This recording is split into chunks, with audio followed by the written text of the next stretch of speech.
সম্প্রতি ফুল দেওয়াকে কেন্দ্র করে আমরা দেখলাম যে জামাতে ইসলামী এতকাল ফুল দেয় নাই শহীদ মিনারে গিয়ে, এবার কেন তাদেরকে দিতে হলো, যদিও সেটা দলের নামে দেয়নি। ও বলল যে শফিকুর রহমান সাহেব যে ফুল দিতে গিয়েছিল সেটা দলের নামে না, সেটা বিরোধী দল হিসাবে দিতে গিয়েছিল। তার মানে কি এটা যে দলটা হচ্ছে ইসলামিক দল, ইসলামিক দলের নামে দিতে যায় নাই, বরং রাজনৈতিক দলের নামে দিতে গিয়েছে। অর্থাৎ এটা দাঁড়ায় যে এই দলটার দুইটা রূপ, একটা হচ্ছে রাজনৈতিক রূপ আর একটা হচ্ছে ইসলামী দল। সেটা তাহলে এটার চেনার পন্থা কি এরকম যে যখন দলের কোনো কর্মী বা বড় কেউ কোনো হারাম কাজ করবে বা কোনো হারাম কথা বলবে, যেটা শরীয়ত সম্মত না এরকম কথা বলবে, তখন সেটা হচ্ছে রাজনৈতিক দল হয়ে যাবে। আর যখন অন্য সময় স্বাভাবিক সময় তখন এটা হচ্ছে ইসলামী দল থাকবে। বিষয়টা কি এরকম? তার মানে কি এটা যে এই দলটা পার্ট টাইম রাজনৈতিক দল আর ফুল টাইম ইসলামিক, মাশাআল্লাহ, এরকম কিছু? এটা তো হাস্যকর একটা বিষয়।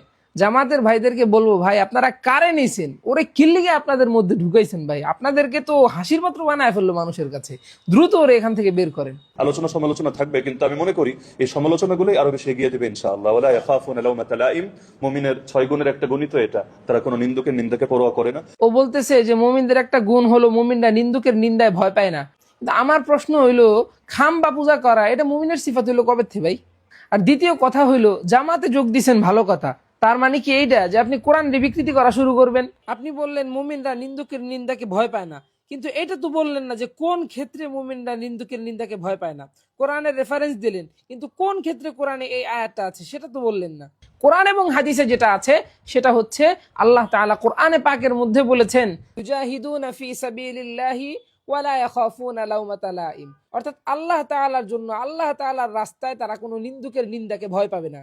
কিন্তু আপনাদেরকে এখন মানুষ নিন্দা করতেছে খাম্বা পূজার কারণে, আল্লাহ এবং দ্বীনের কারণে তো না। মানুষকে কি বুঝ দিলেন এটা? এবার আসেন আলী হাসান ওসামা সাহেব, আমি আপনাকে একটা প্রশ্ন করি, আপনি ফতোয়া দেন। ফতোয়া কিভাবে দিবেন? আপনি তো মুফতি না, কারণ আপনি যখন তাখাসুস পড়ছেন তখন নাকি 2 বছরের কোর্সের 6 মাস শেষ হওয়ার পরে আপনারা নাকি মাদ্রাসা থেকে বের করে দিছিল, তারপরেই নাকি আপনি ওয়াজের ময়দানে নামছেন, ইফতা পড়ার সুযোগ পান না। যাই হোক, বিস্তারিত আমি এগুলো নিয়ে আলোচনা করতে চাচ্ছি না, বা এটা আমার জানার বিষয়ও না, এটা আমার অংশও না। আপনি কোরআন এবং হাদিস থেকে যা কিছু পড়ছেন সেই অনুযায়ী বলেন, যদি বলতে না পারেন তাইলে আমি উত্তর দিয়ে দিব, সমস্যা নাই। প্রশ্নটা হচ্ছে, মাখলুককে সন্তুষ্ট করতে গিয়া আল্লাহ তাআলার নাফরমানি করা এটা কি জায়েজ কিনা? আপনি উত্তর দিতে পারবেন না, ফাইন্নাকা ক্বাদ বি'তা ঈমানাক, আপনি ঈমান বেচে ফেলছেন অলরেডি। আমি উত্তর দিই, আমারটা শুনেন আপনি। বুখারী শরীফের মধ্যে আসছে, আল্লাহ রাসূল সাল্লাল্লাহু আলাইহি ওয়াসাল্লাম বলেছেন, লা তাআতা ফি মা'সিয়াহ ইন্নামা তাআতু ফিল মা'রুফ, যে কোনো মাখলুকের আনুগত্য করতে গিয়া আল্লাহ তাআলার নাফরমানি কখনোই করা যাবে না। আপনাকে আরেকটা প্রশ্ন করি আমি, সেটা হচ্ছে যে আপনি বললেন বাধ্য হয়ে তারা এই কাজটা করছে। আচ্ছা আপনি বলেন তো, এটা কি এমন বাধ্যবাধকতা যেই কারণে আল্লাহ তাআলার নাফরমানি করা বৈধ হবে? অর্থাৎ অনেক ক্ষেত্রে মদ খাওয়াও জায়েজ হয়, অনেক ক্ষেত্রে কালেমায়ে কুফুর মুখ দিয়া বলাও জায়েজ হয়, যে ক্ষেত্রে প্রাণ নাশের একটা হুমকি আসে, যে ক্ষেত্রে প্রাণ নাশের একটা সম্ভাবনা থাকে। কিন্তু এই খাম্বা পুজোটা কি ততটা বাধ্যতামূলক ছিল যে এই বাধ্যবাধকতার কারণে শরীয়ত হারাম কাজ করারও বৈধতা দেয়? অবশ্যই না, কারণ আপনি নিজেই বলতেছেন এই কাজটা না করলে সমালোচনা আরো বেশি হইতো, না দিলে আরো সমালোচনাটা বেশি হতো। তাহলে তো ভালোই ছিল যে একটা নাফরমানি করে না এই কারণে সমালোচনা হইতেছে, তখন তো এটা মুমিনের গুণ হইতো, যা তারা আল্লাহ তাআলার ক্ষেত্রে, দ্বীনের ক্ষেত্রে কোনো নিন্দুকের নিন্দাকে ভয় পায় না, তখন এটা হইতো মুমিনের কথা। কিন্তু আপনি কোনটার সাথে কোনটা মিলাই দিলেন।